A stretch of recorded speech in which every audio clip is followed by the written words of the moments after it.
Halo, selamat datang di channel Talita Tutorial. Buat teman-teman yang baru ketemu sama channel ini, selamat datang ya.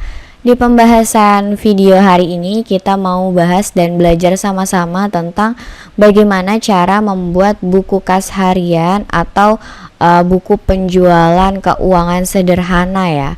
Kalau dulu mungkin biasanya dalam pembuatan buku kas harian kita buat di buku ya secara manual, tapi ternyata di era yang modern ini kalian juga bisa gunakan Microsoft Excel untuk membuat buku kas harian secara otomatis. Kenapa? Karena di Excel sendiri ada beberapa rumus yang bisa digunakan untuk perhitungan secara otomatis ya. Jadi kalian nggak perlu lagi hitung secara manual. Oke, langsung saja ini adalah contoh penampakan buku kas harian. Di sini sebagai contoh ada buku kas harian penjualan kue toko Talita ya di bulan Oktober 2022. Nah, di sini ada keterangan seperti tanggal, keterangan, debit ya atau kas masuk, kemudian ada juga kredit untuk kas keluar dan ada juga saldo akhir ya. Jadi dengan membuat laporan seperti ini, kita bisa tahu berapa saldo akhir di akhir bulan. Oke, langsung saja tanpa basa-basi kita langsung saja untuk membuat buku kas harian ini ya sebagai contoh untuk kalian. Nah, pertama-tama kita buka dulu lembar kerja baru. Di sini saya buka di sheet sebelahnya. Lalu di sini saya mau perbesar dulu tampilan layarnya supaya kalian bisa lihat dengan enak. Oke, setelah itu saya mau ubah sheetnya di sini jadi buku kas harian ya. Oke, ini aja ya sebagai contoh nama sheetnya. Lalu pertama-tama mungkin kita bisa buat judulnya. Nah, saya akan buat judulnya sama seperti contoh tadi ya. Buku kas harian penjualan kue toko Talita bulan Oktober 2022. Nah, pembuatan judul ini bisa disesuaikan dengan kebutuhan kalian ya. Ini hanya contoh saja. Setelah selesai buat judul, kita bisa buat format untuk laporannya. Nah, biasanya untuk format laporannya itu pasti ada selalu tanggal ya. Tanggal, kemudian ada keterangan atau deskripsinya, lalu ada debit atau untuk kas masuk ya, uang yang masuk, lalu ada kredit untuk kas keluar atau uang keluar, kemudian ada saldo akhir. Oke, setelah kita tuliskan formatnya, berikutnya kita bisa buat tabelnya ya atau kotak-kotaknya. Caranya kita tinggal blok aja area yang mau kita buat tabel seperti ini. Kemudian kita pergi ke bagian tab home dan cari di sini ada namanya border ya. Kalau kalian klik di sini, kalian pilih yang all border. Nah, selesai kita sudah membuat ya di sini kotak-kotaknya. Berikutnya kita bisa sesuaikan lebar kolomnya. Nah, bisa kalian langsung blok atau sorot kolomnya seperti ini. Lalu kita lebarkan kolomnya. Nah, secara otomatis dia langsung melebarkan ya semuanya. Nah, ini juga bisa kalian sesuaikan besar kecilnya. Misalnya di keterangan kita bisa perbesar seperti ini. Lalu kita kasih jarak mungkin di sini ya. Nah, berikutnya di bagian judul bisa kita kasih ke tengah supaya dia lebih rapi ya. Dengan menggunakan blok baru merge and center di tab home ya. Lalu di bagian bawahnya juga merge and center. Ini juga merge and center. Lalu kita bisa kasih bold atau tebalkan di sini. Berikutnya untuk bagian judulnya ini bisa kita kasih rata tengah dan kita bold juga. Lalu supaya lebih menarik kita juga bisa kasih warna ya di sini di bagian kepala tabelnya dengan pilih warna di sini. Misalnya saya mau pilih warna hijau. Lalu untuk tulisan warnanya ini saya mau pilih warna putih. Jadi kontras ya kelihatan tulisannya. Oke, setelah selesai membuat format buku kas hariannya seperti ini, kita bisa langsung untuk mengisi datanya dan juga rumus untuk debit, kredit, dan saldo akhirnya ya. Oke, kita mulai. Misalnya kita tulis tanggal di sini adalah tanggal 1 Oktober ya. seperti ini. Nah, untuk format tanggalnya sendiri bisa kalian ubah sesuai dengan kebutuhan.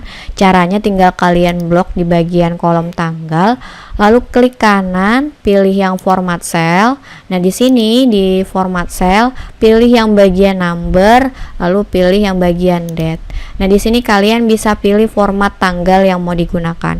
Misalnya saya pilih yang paling sederhana ini ya, 14 garis miring 03 garis miring 12 ya, formatnya seperti ini yang saya pilih.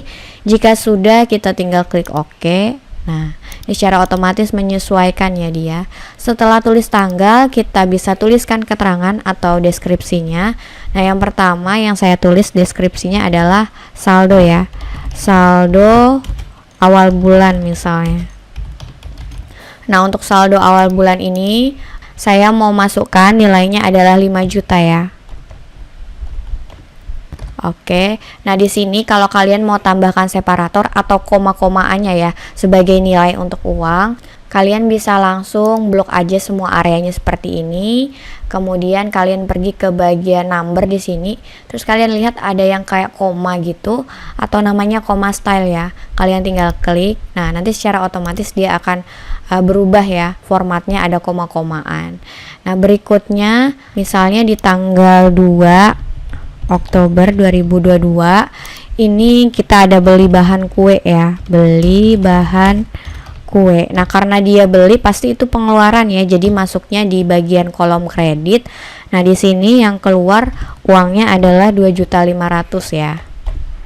Oke, selesai. Nah, di bagian saldo akhir ini kita tinggal masukkan rumus aja, yaitu sama dengan debit pastinya dikurang dengan kredit ya, atau kas masuk ditambah dengan kas keluar. Di sini hasilnya 5 juta. Nah, selanjutnya untuk yang bagian bawah sini kita bisa lakukan hal yang sama, dimana sama dengan saldo akhir pasti ditambah dengan kas masuk di sini, lalu dikurang dengan kas keluar di sini dan tekan enter.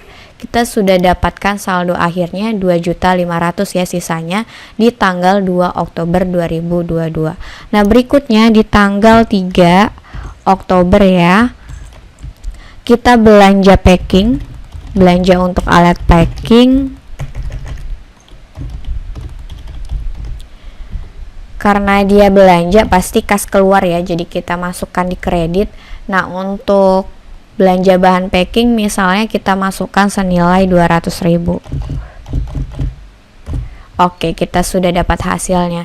Nah, di bagian sini tentunya rumusnya sama ya kayak di atas, yaitu sama dengan saldo akhir ditambah debit lalu dikurang kredit ya, seperti ini ya pasti ya.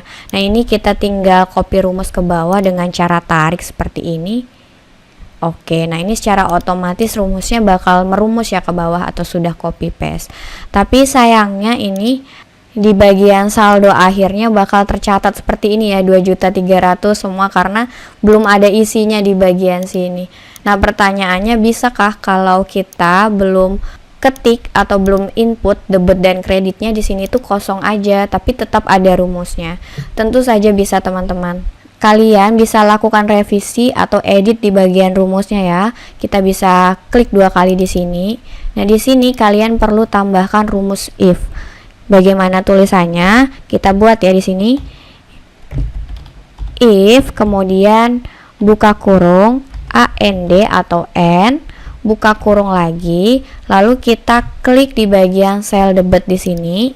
Kemudian sama dengan tanda petik 2, kosongkan, lalu tanda petik 2 lagi, kemudian titik koma ya. Nah, karena settingan di Excel saya menggunakan titik koma, jadi saya masukkan titik koma.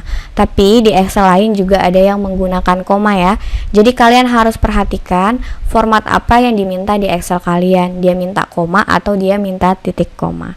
Nah, berikutnya kita klik di bagian sel kredit, lalu sama dengan tanda petik 2, kosongkan, lalu tanda petik 2 lagi, kemudian tutup kurung, titik koma, lalu tanda petik 2, kosongkan, tanda petik 2 lagi, kemudian titik koma, lalu biarkan lanjutan rumusnya seperti ini ya. Di bagian akhir kalian tinggal tutup kurung. Nah, apa maksud dari rumus ini? Nah, saya jelaskan sedikit ya. Ini cara bacanya adalah apabila sel D8 adalah di bagian depan, ini sama dengan 0 atau kosong ya. Karena di bagian tanda petik 2, kosong, tanda petik 2 itu maksudnya nilainya kosong ya, hasilnya kosong. Lalu di sel E8 atau di bagian kredit, hasilnya juga kosong, maka dia akan kosong. Tapi apabila sel debit dan kredit ada isinya, maka dia akan menjalankan rumus yang ini, teman-teman. Jadi kalian bisa mengerti ya. Jadi maksudnya adalah jika sel debit dan sel kredit itu isinya kosong, maka dia akan hasilnya di saldo akhir juga kosong. Tapi kalau ada isinya, dia bakal menjalankan rumus ini, di mana saldo akhir ditambah debit ditambah kredit baru hasilnya. Oke, jika teman-teman sudah mengerti, bisa praktekkan secara langsung ya, atau jika belum mengerti, bisa tuliskan di kolom komentar. Nah, ini terakhir kita tinggal tekan enter. Kita sudah dapat hasilnya ya. Ini tinggal kita copy ke bawah dengan cara tarik seperti ini. Oke, selesai. Nah, di sini hasilnya kosong ya, padahal ada rumusnya. Kita tinggal input aja updatean terbaru dari kas harian ini ya. Misalnya di tanggal 10 Oktober 2022 kita ada biaya pengantaran ya. Bayar untuk biaya pengantaran. Biaya pengantaran ini pengeluaran ya, jadi masuk di kredit senilai 150.000. Oke, otomatis ya keluar ya ini ya, 2.150.000. Kemudian di tanggal 15 2022 ada pemasukan dari penjualan di warung A. Nah, ini karena pemasukan, kita masukannya di debit senilai 500.000 ya. Oke, kemudian di tanggal 16 Oktober 2022 ada juga pemasukan dari penjualan warung B ya, senilai 1.700.000. Kemudian di tanggal 18 Oktober 2022 kita ada pengeluaran dengan beli microwave ya, misalnya ya, beli microwave. Nah, ini pengeluaran kita tulis di kredit senilai 1.800.000. Oke, nah ini secara otomatis dia bakal keluar terus ya saldo akhirnya. Jadi kita nggak perlu lagi hitung secara manual. Nah, ini kita bisa langsung isi ya sampai bawah misalnya. Oke, selesai. Ini kita sudah isi ya datanya, sudah kita input buku kas hariannya. Nah, kalau kalian sudah buat seperti ini, kita bisa buat bagian total di bagian bawahnya sini dengan cara tulis sini total ya. Total. Oke, nah ini bisa kita kasih atau lanjutkan kotak-kotaknya, garis-garisnya dengan cara di border ya. Kemudian ini bisa kita ketengahkan seperti ini. Nah, untuk rumus yang di bagian debit kita bisa tambahkan dengan menggunakan rumus sum, buka kurung, lalu kita blok dari atas sampai bawah, tutup kurung dan tekan enter. Kita sudah dapat ya, ini tinggal kita copy seperti ini. Nah, ini hasilnya sama ya, ini penjumlahan dari atas sampai bawah.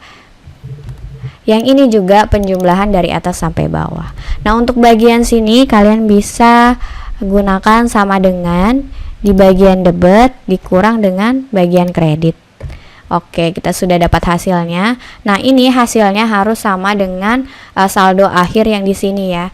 Kalau misalnya ada yang berbeda hasilnya dari sini sampai sini, artinya ada rumus yang salah ya di bagian atas ini. Jadi ini sama ini pasti hasilnya sama ya.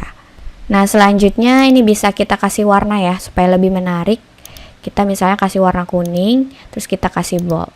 Oke deh, selesai. Nah, misalnya nih kalau kalian punya data tambahan, kalian bisa tambah aja barisnya. Seperti ini ya caranya. Kalian sorot, klik kanan, insert. Lalu kalian blok duanya langsung, klik kanan, insert. Nah, kalian tinggal tambahkan datanya. Lalu di bagian sini kalian bisa perbarui rumusnya dengan cara klik 2 kali. Oke, ini sudah dari atas sampai bawah sini. Enter. Bawah di sini juga klik 2 kali. Dari atas sampai bawah ya sudah sumnya. Enter. Di bagian sini juga sudah. Nah, di bagian sini kita tinggal copy rumus dengan cara tarik ke bawah seperti ini. Oke, selesai. Ini kalian tinggal input lagi, nanti secara otomatis dia langsung melakukan perhitungan secara otomatis.